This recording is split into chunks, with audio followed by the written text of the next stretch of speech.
Hello students, আমার চ্যানেলে তোমাদেরকে স্বাগত। শুরু করছি ক্লাস 12-এর সেমিস্টার 3 রাষ্ট্রবিজ্ঞান ক্লাস, অধ্যায় 5। দেখতে পাচ্ছ রাজনৈতিক দল সমূহ এবং দল ব্যবস্থা। এই যে অধ্যায়টা শূন্যস্থান পূরণ আকারে এমসিকিউ আমরা করব। আগের দিন ঠিক গতকাল আমি কিন্তু তোমাদের ফার্স্ট পার্ট করেছি, আজকে লাস্ট পার্ট হবে। আমি পার্ট 1টা কেটে দিয়েছি এখানে, কারণ আজকে শেষ পার্ট, লাস্ট পার্ট। এখানে এই এমসিকিউগুলো আমি তোমাদের সামনে শূন্যস্থান আকারে এনেছি। সুতরাং প্রথম থেকে শেষ পর্যন্ত ভিডিওটা দেখো, একটু স্কিপ করবে না। আর আমার চ্যানেল যদি নতুন হয়ে থাকে অবশ্যই চ্যানেলটি সাবস্ক্রাইব করো আর পাশে থেকে বেল আইকনটি প্রেস করে রাখো। তো চলো শুরু করি। ক্লাস 12 সেমিস্টার 3 রাষ্ট্রবিজ্ঞান, অধ্যায় 5 রাজনৈতিক দল সমূহ ও দল ব্যবস্থা। এই অধ্যায় থেকে শূন্যস্থান পূরণ আকারে এমসিকিউ লাস্ট পার্ট। চলো শুরু করি ক্লাসটি। দেখো প্রথম প্রশ্ন কি বলছেন, স্ট্যাসিওলজি ড্যাশ বিষয়ের অধ্যয়ন। উত্তর হবে রাজনৈতিক দল বিষয়ের। ভারতের মার্ক্সবাদী সাম্যবাদে বিশ্বাসী একটি দল হল সিপিআই। শূন্যস্থানে 1978 খ্রিস্টাব্দে ড্যাশ সরকার দ্বিতীয় অনগ্রসর শ্রেণী কমিশন গঠনের ঘোষণা করেছিল। এটা হবে জনতা পার্টি। পরে দেখো জাতীয় কংগ্রেসের প্রথম ভাঙন দেখা যায়, এটা ড্যাশ খ্রিস্টাব্দে 1969 খ্রিস্টাব্দে। হাতি ড্যাশ ভারতীয় রাজনৈতিক দলের প্রতীক, এটা হলো বহুজন সমাজ পার্টি। পরে দেখো প্রভুত্বকারী দলীয় ব্যবস্থা প্রচলিত হয়েছে এমন একটি দেশের নাম হলো অপশন ড্যাশ মালয়েশিয়া। ভারতের কমিউনিস্ট পার্টির প্রথম ভাঙন দেখা যায় ড্যাশ খ্রিস্টাব্দে 1964। ঝাড়খণ্ড মুক্তি মোর্চা দল গড়ে উঠেছে ড্যাশ ভিত্তিতে, সম্প্রদায়ের ভিত্তিতে। তারপর দেখো ভারতের দলীয় ব্যবস্থা ড্যাশ ব্যবস্থা, সাংবিধানিক ব্যবস্থা। ডিএমকে আঞ্চলিক দল ড্যাশ রাজ্যে খুবই শক্তিশালী, এটি তামিলনাড়ু। ভারতের কমিউনিস্ট পার্টির মার্ক্সবাদী উদ্ভব ঘটে ভারতীয় ড্যাশ দলের মধ্য থেকেই, ভারতীয় কমিউনিস্ট পার্টির মধ্য থেকেই। পরে দেখো ভারতীয় কমিউনিস্ট পার্টি হলো একটি ড্যাশ দল, একটি বামপন্থী দল। ইন্দিরা গান্ধী নিহত হন ড্যাশ খ্রিস্টাব্দে 1984 খ্রিস্টাব্দে। ভারতের কমিউনিস্ট পার্টি স্থাপিত হয় ড্যাশ খ্রিস্টাব্দে 1920 খ্রিস্টাব্দে। ভারতের কমিউনিস্ট পার্টি মার্ক্সবাদী প্রতিষ্ঠা হয় ড্যাশ খ্রিস্টাব্দে 1964 খ্রিস্টাব্দে। পদ্মফুল ড্যাশ দলের রাজনৈতিক নির্বাচন প্রতীক বিজেপি। কেরালায় প্রথম কমিউনিস্ট সরকার গঠিত হয় ড্যাশ খ্রিস্টাব্দে 1957 খ্রিস্টাব্দে। আচ্ছা তারপরে দেখো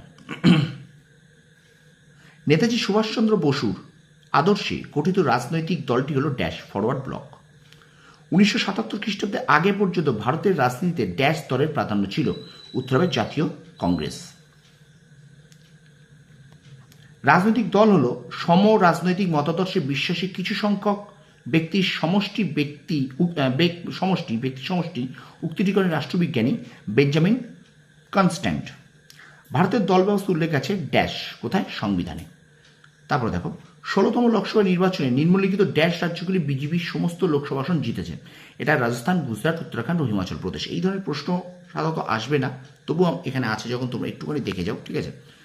তারপরে দেখো 1951 খ্রিস্টাব্দের জনপ্রতিনিধিত্ব আইনের ড্যাশ ধারার রাজনৈতিক দলের রেজিস্ট্রিকরণের ব্যবস্থা করা। 29 ক। তাহলে সংবিধানের জনপ্রতিনিধিত্ব আইনের ড্যাশ ধারা, কত ধারা না 29 ক ধারা। ডিএমকের পুরো কথাটি হলো দ্রাবিড় মুন্নেত্রা কাজাগাম। কি বললাম, দ্রাবিড় মুন্নেত্রা কাজাগাম। ড্যাশ বলেছিলেন Congress was the brain child of Lord Dufferin. তাহলে এটা উত্তর হবে লালা লাজপত রায়। ড্যাশের নেতৃত্বে তেলেগু দশম পার্টি গড়ে ওঠে এন.টি. রামারাওয়ের নেতৃত্বে।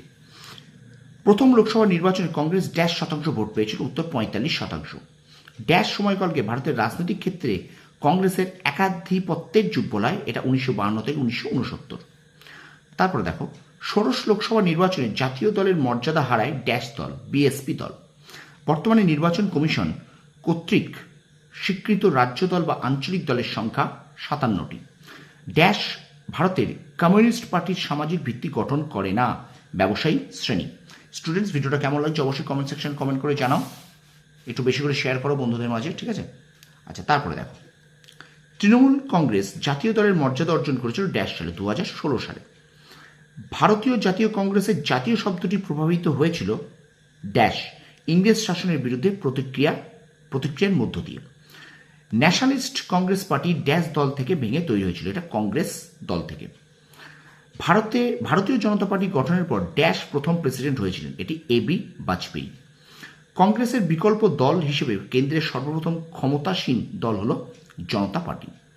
আর শেষ প্রশ্ন দেখো, শেষ শূন্যস্থান, ভারতীয় জাতীয় কংগ্রেসের সর্বোচ্চ পদাধিকারী ড্যাশ হিসেবে পরিচিত, সভাপতি হিসেবে পরিচিত। তো স্টুডেন্টস, এইখানে এই কটা এমসিকিউ তোমরা অবশ্যই একটু খাতায় তুলে নাও, ভিডিওটা একটু পজ করে বা ভিডিওটাকে তোমরা স্ক্রিনশট করে নিয়ে তোমরা এগুলোকে খাতায় তুলে নাও, ঠিক আছে? বারবার বলছি, বিভিন্ন টাইপের এমসিকিউ তোমাদের দেবে, তার মধ্যে এই শূন্যস্থান আকারে এমসিকিউ একটি অন্যতম এমসিকিউ টাইপ। আমি তোমাদের এই 5th চ্যাপ্টার তোমাদের করিয়ে দিলাম এমসিকিউ টাইপের। এখান থেকে আর আমি শূন্যস্থান পূরণ এখন দেবো না, এর পরবর্তী আমি তোমাদের রাষ্ট্রবিজ্ঞানের ক্লাস আবার নিয়ে আসবো, ঠিক আছে? তো ভিডিওটা যদি ভালো লেগে থাকে অবশ্যই কমেন্ট সেকশনে কমেন্ট করো, লাইক করো, শেয়ার করো বন্ধুদের মাঝে বেশি করে। আর তোমরা একটু কমেন্ট করে জানাও যে আমার ভিডিওটা তোমাদের কেমন লাগছে, ঠিক আছে? আর আমার চ্যানেল যদি নতুন হয়ে থাকে অবশ্যই চ্যানেলটাকে সাবস্ক্রাইব করো, পাশে থাকা বেল আইকনটি প্রেস করে রাখো সবার আগে নোটিফিকেশান পাওয়ার জন্য। আর অবশ্যই তুমি একটু তোমার বন্ধুদের মাঝে একটু শেয়ার করে দিও। তোমরা সফল হও, তোমাদের সাফল্য কামনা করি। ধন্যবাদ।